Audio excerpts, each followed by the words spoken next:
बिस्मिल्लाहिर्रहमानिर्रहीम।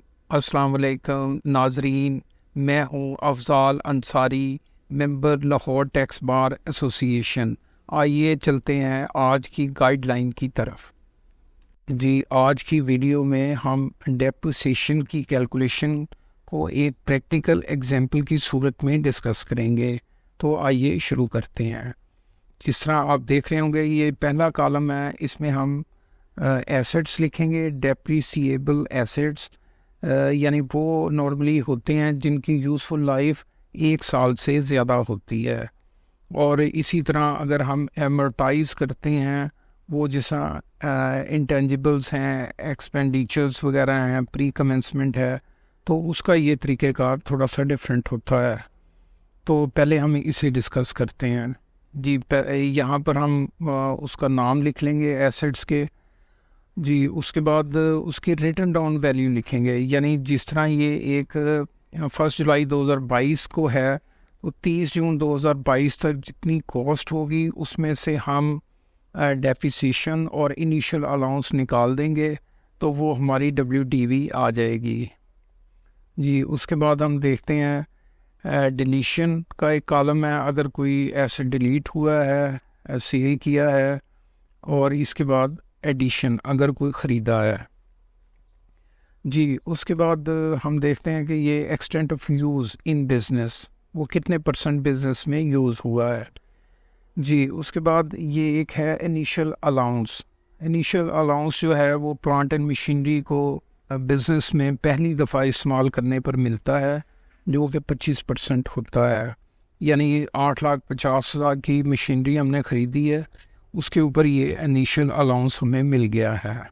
जी, उसके बाद ये रेट ऑफ डेप्रिसिएशन है कि कितने % उसके ऊपर डेप्रिसिएशन का रेट लगाएंगे हम। जी, उसके बाद ये डेप्रिसिएशन के 2 कॉलम हैं। ये रेलेवेंट टू बिज़नेस है, ये रेलेवेंट टू नॉन बिज़नेस है, यानी जितने % हम इस्तेमाल कर रहे हैं उस हिसाब से ये कैलकुलेट हो जाएगा। और उसमें जो ये डेप्रिसिएशन कैलकुलेट होती है वो इनिशियल अलाउंस निकालने के बाद होती है। यानी WDV में आप डिलीशन लेस करेंगे, एडिशन ऐड करेंगे, और फिर इनिशियल अलाउंस निकालेंगे, और उसके बाद डेप्रिसिएशन का रेट लगाएंगे। उसके बाद ये WDV हमारी फाइनल आ जाएगी। जी, उसमें एक चीज़ और है कि जो डिलीट होती है, सेल होता है एसेट, उसके ऊपर हम during the year depreciation charge नहीं करेंगे, और जो ऐड होता है वो पूरे साल की डेप्रिसिएशन लेंगे। जी, अब हम देखते हैं कि गेन या लॉस जो है वो अगर डिस्पोजल पर किसी भी एसेट्स की, वो हम कैसे कैलकुलेट करेंगे। जी, उसमें हम देखते हैं सबसे पहले कि जो भी एसेट हमने डिस्पोज़ किया है उसकी हमें कितनी कंसिडरेशन या अमाउंट मिली है, वो हम यहाँ लिख लेंगे। जी, उसके बाद हम डेप्रिसिएशन अपना WDV देखेंगे कि उस रेलेवेंट एसेट की WDV उस वक्त कितनी थी, तो वो लेस कर देंगे। उसके बाद वो गेन या लॉस आ जाएगा।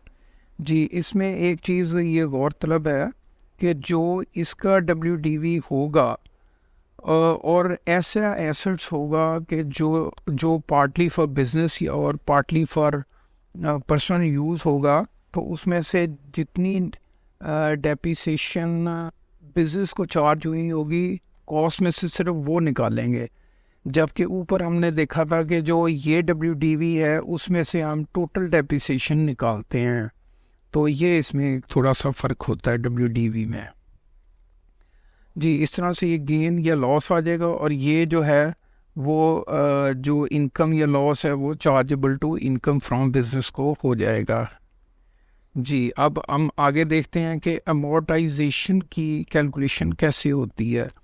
अमोर्टाइजेशन में अगर कोई इंटेंजिबल है, यानी गुडविल वगैरह, कोई एक्सपेंडिचर है लॉन्ग टर्म हमने किया, या प्री कमेंसमेंट एक्सपेंडिचर हैं, या इंटेंजिबल्स ऐसे हैं जिनकी यूज़फुल लाइफ मालूम नहीं है, तो उनका रेट 4% होता है।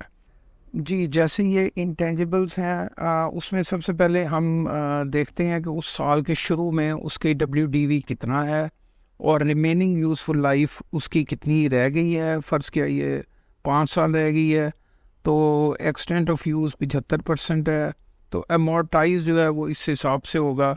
यानी इसे सबसे पहले हम 1,25,000 को 5 से डिवाइड करेंगे और उसे उसका 75% निकालेंगे तो वो अमोर्टाइजेशन अमाउंट हमारी आ जाएगी। जी, इस तरह से ये टोटल हमारी अमोर्टाइज्ड अमाउंट आ जाएगी। जी, उम्मीद है आपको हमारी ये वीडियो पसंद आई होगी। आपसे गुजारिश है कि इस वीडियो को लाइक और शेयर कर दें और हमारे चैनल को अभी तक आपने अगर सब्सक्राइब नहीं किया तो सब्सक्राइब भी कर दें। आपका बहुत शुक्रिया।